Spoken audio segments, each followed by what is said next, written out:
ஸ்ரீராம், தமிழக வெற்றி கழகத்தின் தலைவர் விஜய் நடித்திருக்கக்கூடிய ஜனநாயகன் திரைப்படத்திற்கு இன்னும் சான்றிதழ் தணிக்கை சான்றிதழ் கிடைக்கவில்லை.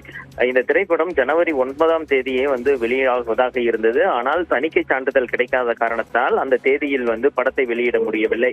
இந்த நிலையில்தான் அந்த டிஜிட்டல் உரிமை ரத்து செய்யப்பட்டிருக்கிறது. குறிப்பாக பார்த்தீர்கள் என்றால் அமேசான் நிறுவனம் அந்த திரைப்படத்துடைய அந்த டிஜிட்டல் உரிமையை 120 கோடி ரூபாய் அளவில் பெற்றிருந்தது. மேலும் அந்த ஜனவரி 9ஆம் தேதி படம் வெளியாகி இருந்தால் அதிலிருந்து 28 நாட்கள் கழித்து அந்த திரைப்படத்தை தங்களுடைய அந்த ஓடிடி தளத்தில் வெளியிடுவதற்கு அவர்கள் திட்டமிட்டிருந்தார்கள். அதற்கான ஒப்பந்தமும் போடப்பட்டிருந்தது.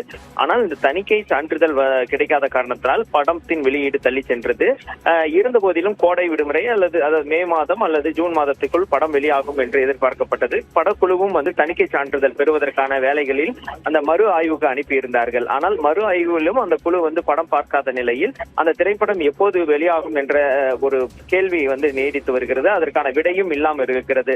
இதன் காரணமாக அந்த படத்துடைய அந்த தொகை 120 கோடி ரூபாய் அவர்கள் அந்த ஒப்பந்தத்துக்கு அந்த படத்தை பெற்றிருக்கிறார்கள். அந்த தொகையை வேறு படங்களுக்கு, அதாவது இந்த ஆண்டில் வெளியாகக்கூடிய வேறு படங்களை அந்த தொகையில் வாங்குவதற்காக அந்த ஒப்பந்தத்தின் அடிப்படையில் அவர்கள் ரத்து செய்திருக்கிறார்கள். ஏனென்றால் ஒரு படம் திட்டமிட்ட தேதியில் வரவில்லை என்றால் அந்த ஒரு நிறுவனம் குறிப்பிட்ட கால அவகாசம் காத்திருப்பார்கள். அதாவது ஒரு கிரேஸ் பீரியட் வைத்திருப்பார்கள். ஆனால் அதை தாண்டியும் இந்த படம் செல்கிறது.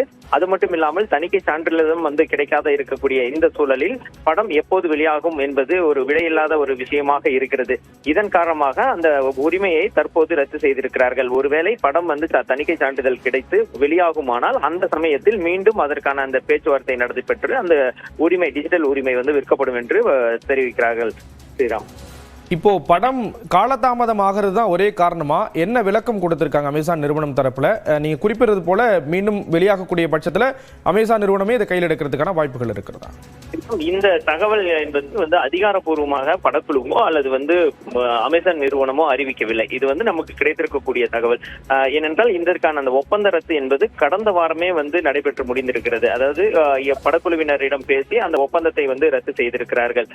அதற்கான காரணம் என்ன என்றால் தணிக்கை சான்றிதழ் இன்னும் கிடைக்கவில்லை. வெளியீட்டு தேதி எப்போது என்று தெரியவில்லை. ஒரு நிறுவனம் குறிப்பாக எந்த ஓடிடி நிறுவனமாக இருந்தாலும் ஒரு ஆண்டுக்கு இவ்வளவு பட்ஜெட்டில் திரைப்படங்களை வாங்குவது, இத்தனை படங்களை வாங்குவது, அந்த திரைப்படங்கள் இந்தந்த தேதியில் இந்தந்த மாதங்களில் வெளியாகுவது என்று அவர்கள் வைத்திருப்பார்கள். குறிப்பாக ஒரு திரைப்படம், ஒரு வெப் சீரிஸ் என ஒவ்வொரு மாதத்திற்கும் அவர் ஒரு வெளியீட்டை வைத்திருப்பார்கள். அந்த அடிப்படையில் தான் இந்த திரைப்படத்தை, அதாவது 2026க்கான அந்த முதல் படமாக ஜனநாயகனை அவர்கள் பெற்றிருந்தார்கள். அதற்காக ஒரு பெரும் தொகையை ஒதுக்கி இருந்தார்கள். அது 120 கோடி ரூபாய் என்ற ஒரு அளவிற்கு அந்த தொகை ஒதுக்கப்பட்டிருந்தது.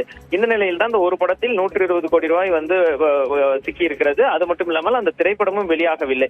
இதன் காரணமாக தான் அந்த தொகையை வேறு ஒரு படங்களுக்கு செலவிடலாம் என்று தற்போது அவங்க திட்டமிட்டு இந்த ஒப்பந்தத்தை ரத்து செய்திருக்கிறார்கள். ஒருவேளை இந்த திரைப்படத்திற்கு தணிக்கை சான்றிதழ் கிடைக்கும் பட்சத்தில், அந்த வெளியீட்டு தேதி உறுதியாகும் பட்சத்தில் மீண்டும் அந்த டிஜிட்டல் உரிமைக்கான அந்த வியாபாரம் தொடங்கும். அது இதே நிறுவனம் கூட பெறுவதற்கான வாய்ப்புகள் இருக்கிறது. ஸ்ரீராம், டிஜிட்டல் உரிமை ரத்தாகி இருக்கக்கூடிய ஒரு சூழல்ல இது எந்த அளவுக்கு ஒரு பின்னடைவா பார்க்க வேண்டி இருக்கு? அதே போல இப்போ இதுக்கு அடுத்த கட்ட நடவடிக்கையா பட தயாரிப்பு நிறுவனம் தரப்புல என்னென்ன நடவடிக்கைகள் மேற்கொள்றதுக்கான வாய்ப்புகள் இருக்கு செந்தில்ராஜா? ஸ்ரீராம், ஒரு திரைப்படத்தில் வியாபாரம் தியேட்ரிக்கல் பிசினஸ் மற்றும் நான் தியேட்ரிக்கல் பிசினஸ் என்பார்கள். அதாவது திரையரங்கில் வெளியிட்டு அதன் மூலமாக வியாபாரம் செய்து லாபம் பெறுவது. அதே போல் மற்றபடி தொலைக்காட்சி உரிமம், டிஜிட்டல் உரிமம் என 2 வகை இருக்கிறது. அந்த வகையில் தான் இந்த படத்தை 120 கோடி ரூபாய்க்கு வியாபாரம் செய்திருந்தார்கள். இது மட்டும் இல்லாமல் இது ஒப்பந்தம் ரத்தாகி இருக்கக்கூடிய நிலையில் இந்த தியேட்ரிக்கல் பிசினஸ்லயும் நிறைய வியாபாரம் செய்திருக்கிறார்கள். குறிப்பாக தமிழ்நாடு பிசினஸ் மட்டுமே பார்த்தீர்கள் என்றால் 105 கோடி ரூபாய்க்கு ஒவ்வொரு ஏரியாவையும் பிரித்து வைத்திருக்கிறார்கள்.